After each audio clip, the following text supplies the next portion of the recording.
Hello दोस्तों, मैं एक अवसान माता की कथा सुनाने जा रही हूँ। आप लोग सुनिए और सीखिए।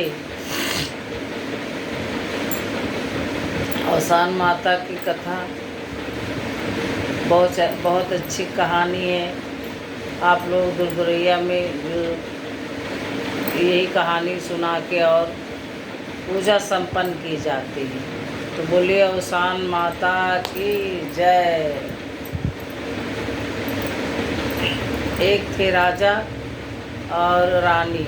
तो रानी के कोई संतान नहीं होती थी।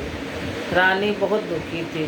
तो राजा ने कहा कि हम इतने दानी हैं, इतना धन दौलत है रानी, क्या होगा हमारे धन दौलत का, और हम तो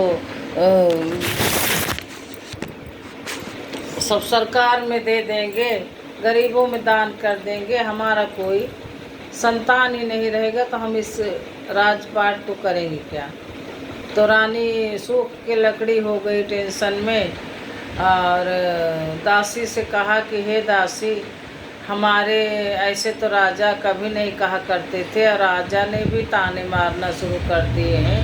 तो दासी ने कहा कि रानी, तुम पूजा पाठ शुरू करो, तुम्हें संतान जरूर होगी। तो रानी ने पूछा दासी से, मैं क्या कर सकती हूँ, मैं क्या करूँ। तो कहें कि लोग अवसान माता की पूजा करती हैं और मैं मान ली हूँ, तुम भी करना माता जी वो पूजा, अगर आपके होगा तो मैं ही कर दूँगी पूजा, कोई संतान होगी। तो अवसान माता की कृपा से रानी को संतान के खुशखबरी मिली। तो रानी ने अपना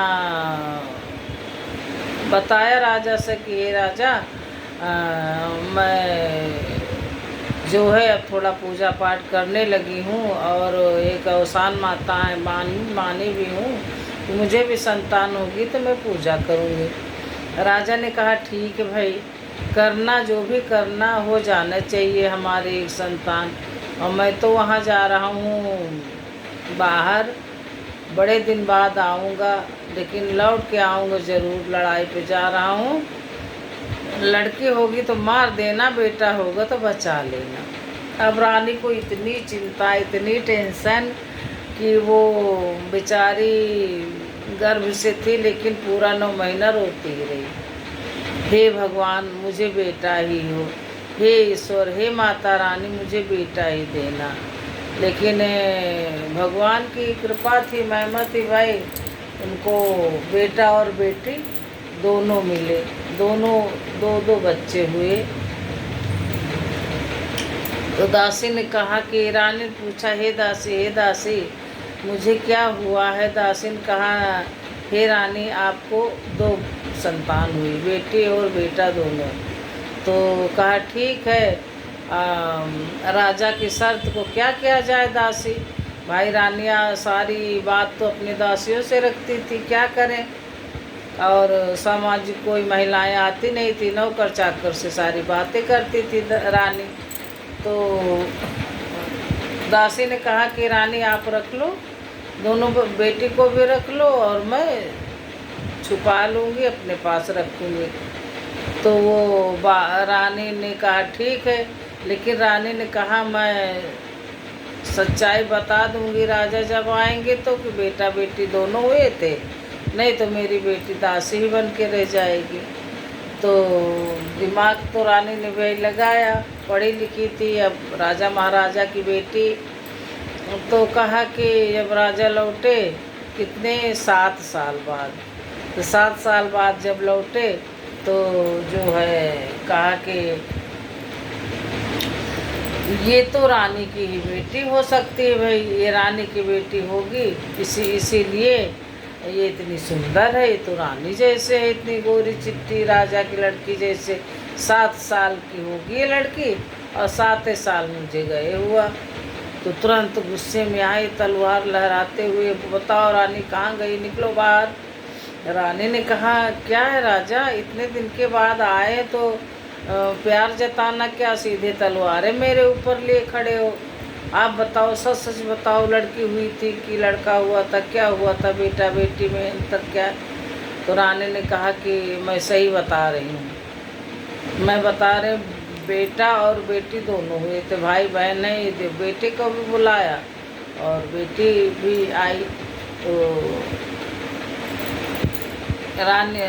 राजा ने कहा मैं पानी तभी पीऊँगा जब बेटी को बाहर निकाल दोगी तो राज्य से। तो कहा कि ठीक है। रानी रोने लगी, कुछ नहीं बोली। वो जो बेटा था उसने कहा कि हमारी बहन नहीं रहेगी, हम साथ में खेलते हैं, मैं भी जा रहा हूँ। तो राजा ने क्रोध में कहा कि हाँ जाओ, तुम भी निकल जाओ। तो अपनी बहन का हाथ पकड़ के निकल गया वो राजा का लड़का, लड़की दोनों हटा दी।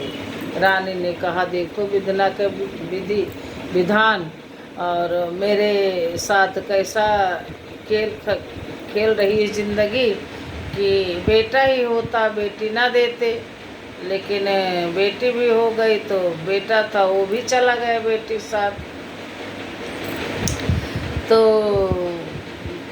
राज से बाहर गए, जंगल में मंदिर था, वही मंदिर में भाई बहन रहने लगे। कहाँ जाते, न कमरा था, न घर था, ना कोई राज्य था, कहाँ रहते, रुकते तो मंदिर में रुकते दोनों लोग। तो भाई अपना 4 पैसे कमाने चला जाता था बाहर, दिन भर वो कुछ इधर उधर अपना 2 पैसे जुटा के लाता तो खाना पानी बनता शाम को।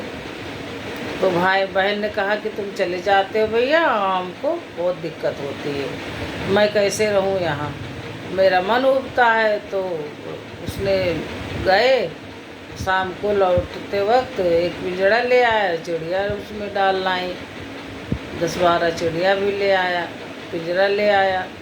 तो उसकी बहन उसी से लड़की वो खेलती अपने दाना के लिए, पानी के लिए, पानी दाना डाल देती, चिड़िया चुगती और उसी चिड़ियों से खेलती थी।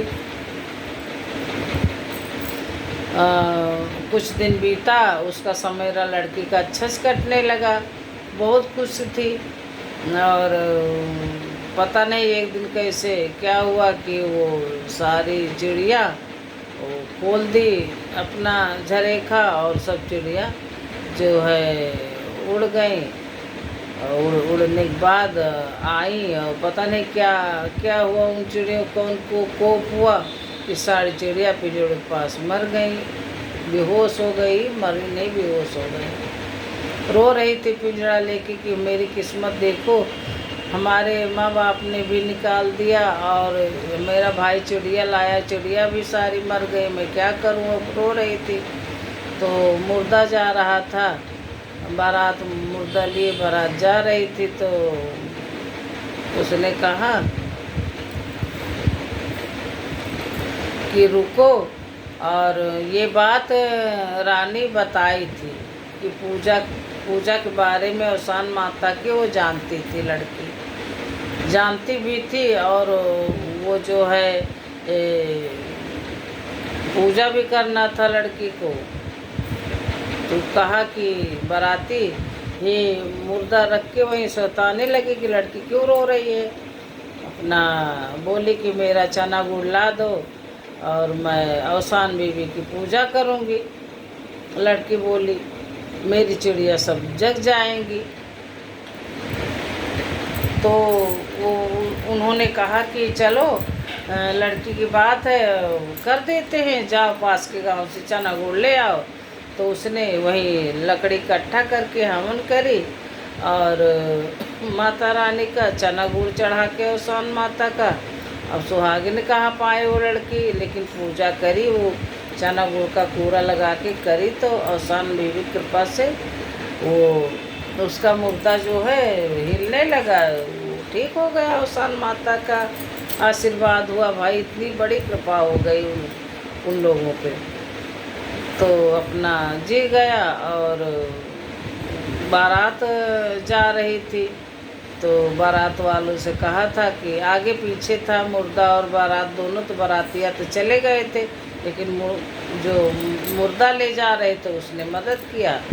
तो अपना जो बारात वहाँ पहुँची, दूल्हा वहाँ बेहोश हो गया और इधर मुर्दा जग गया। तो जो दूल्हा बारात सजी वहाँ गया तो वहाँ बेहोश हो गया। तो बारातियों ने फिर लौट के आए जंगल में, कहने लगे कि ये लड़की का कुछ कमाल है, हम लोगों ने मना किया था उसका प्रसाद लाने से, और चलो देखते हैं। तो उसने कहा अवसान माता कृपा है, आपने मना किया था, आपका दूल्हा बेहोश हो गया और इनके देखो सांस चलने लगी।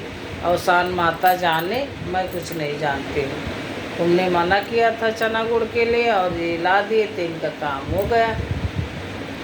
फिर भाई पूरा राज्य में प्रचार हो गया कि अरे वो राजा साहब की लड़की जंगल में रहती है, उसने अवसान माता की पूजा की तो उसका मुर्दा जग उठ के बैठ गया और दूल्हा बेहोश हो गया। तो दूल्हा सहित बारात फिर वापस आई मंदिर पर।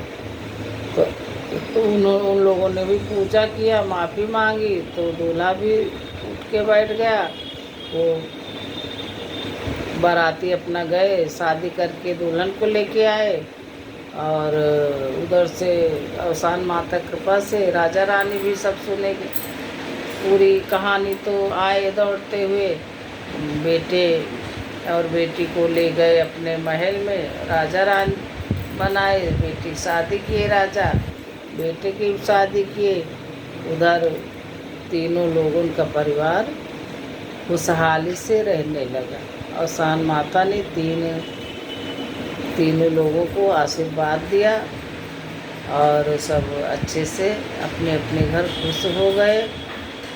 जो अवसान माता की कथा सुनता है, पूजा करता है, उसके घर में कोई कलेश नहीं माता आने देती है।